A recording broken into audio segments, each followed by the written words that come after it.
when the metals markets start to really move, maybe doubling in price, then the poor man, the average man around the world, is going to be buying silver just because they will be able to get more metal for their money.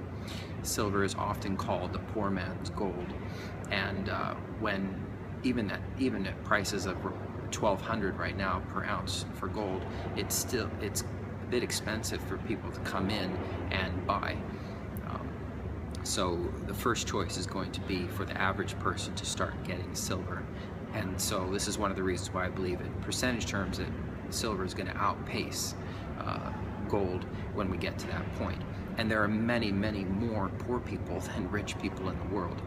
I have explained earlier that gold is moving into the monetary system to reflate it, and but silver's not going to be able to, just because there's not enough above ground supplies, at least for most countries. Maybe Mexico or some other countries that have many primary silver mines and lots of local production can go back to the silver standard, but most countries cannot.